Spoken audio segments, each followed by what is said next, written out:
Iran पर America Israel के हमले को 1 महीने पूरे हो चुके हैं। इस युद्ध की वजह से पूरे मिडिल ईस्ट सहित धीरे धीरे पूरी दुनिया पर प्रभाव पड़ रहा है।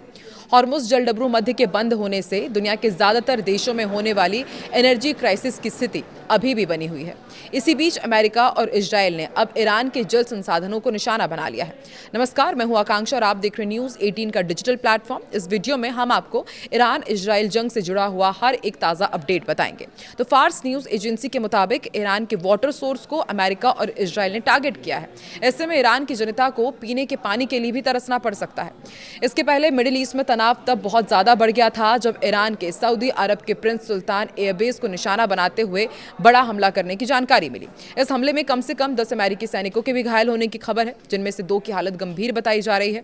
आपको याद ही होगा 28 फरवरी को ये जंग शुरू हुई थी, जिसमें ईरान ने अमेरिकी नौसेना के 2 अफसरों को हत्यारा बताते हुए अभी फिलहाल कार्रवाई करने की मांग की है। ईरान ने इन दोनों सैन्य अधिकारियों का नाम पता बताते हुए दोनों को मिनाब के स्कूल पर हुए हमले में हुई 175 मौतों का जिम्मेदार ठहराया है। वहीं अमेरिकी हमले में पीएमएफ का मुख्यालय भी तबाह हो गया है। यह हमला विशेष रूप से उन ठिकानों पर किया गया जहां ईरान समर्थित समूहों के लिए एडवांस मिलिट्री उपकरण तैयार होते हैं। हमले में एक रिमोट साइट को भी उड़ा दिया गया है, जहां ईरानी सेना का कमांड सेंटर होने का अंदेशा जताया गया है।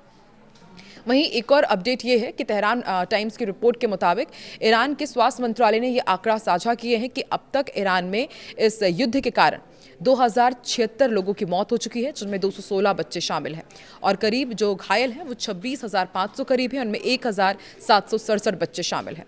वहीं यूएई ने ईरान की 530 अरब डॉलर की संपत्ति जब्त करते हुए ईरान के सभी रेजिडेंसी परमिट और गोल्डन वीजा रद्द कर दिए हैं। सूत्रों के हवाले से आई एक रिपोर्ट में यह भी दावा किया गया है कि हमले लगातार जारी हैं और इजरायली वायुसेना ने ईरान पर भीषण हमला किया और इस हमले में तेहरान स्थित एक मिसाइल साइट के क्रिटिकल ब्लॉक समेत एयरपोर्ट को तबाह कर दिया गया है। इजरायली हमले में ईरान की इंडस्ट्री ठप पड़ गई है, खासकर डिफेंस सेक्टर को भारी नुकसान पहुंचने का सिलसिला जारी है। इजरायल ने ईरान की दर्जनों हथियार बनाने वाली साइट्स पर हमला करते हुए बड़ी कामयाबी हासिल की है। ईरान में जंगी साजो सामान बनाने वाली 2 स्पेशल साइट्स को भी भारी नुकसान पहुंचाया गया है, जहां मिसाइल्स का संयोजन होता था और उपयोग के लिए महत्वपूर्ण उसके कलपुर्जे बनाए जाते थे। एक खुफिया इनपुट पर आईडीएफ ने तेहरान में ईरानी शासन के तमाम बुनियादी ढांचों पर रात भर सिलसिलेवार तरीके से हमले किए हैं। आईडीएफ ने एक सेंट्रल साइट पर हमला किया, जहां ईरान ने बैलिस्टिक मिसाइल में काम आने वाले उपकरण बनाए जाते थे, इसे भी निशाना बनाया गया है। वहीं लेबनान में भी मौजूद हिजबुल्लाह के आतंकवादियों ने इजराइल पर मिसाइल दागी है। इसके बाद इजराइल ने कई मिसाइलों को मार गिराया और दक्षिण लेबनान में भारी तबाही पहुंचाई है। हमले में कुछ पत्रकारों की भी मौत की खबर है। इजरायली हमले में मारे गए लेबनानी पत्रकारों का अंतिम संस्कार किया गया और अंतिम संस्कार जुलूस के दौरान सभी लोग शोक संतप्त नजर आए। ताबूत ले जाते समय अमेरिका विरोधी नारे लगते रहे। ईरान के ताबड़तोड़ हमलों के बाद इराक में एरबिल में तैनात अमेरिकी एयरफोर्स का पेट्रियट वायु रक्षा मिसाइल प्रणाली लॉन्चर भी क्षतिग्रस्त हो गया है। तो वहीं ईरानी दूतावास ने तेहरान को अमेरिकी फौजों को चेतावनी देते हुए कहा है कि ईरान को दबाने के लिए चाहे कितने भी अमेरिकी फौजी आ जाएं, वो यहाँ से जिंदा नहीं लौटेंगे।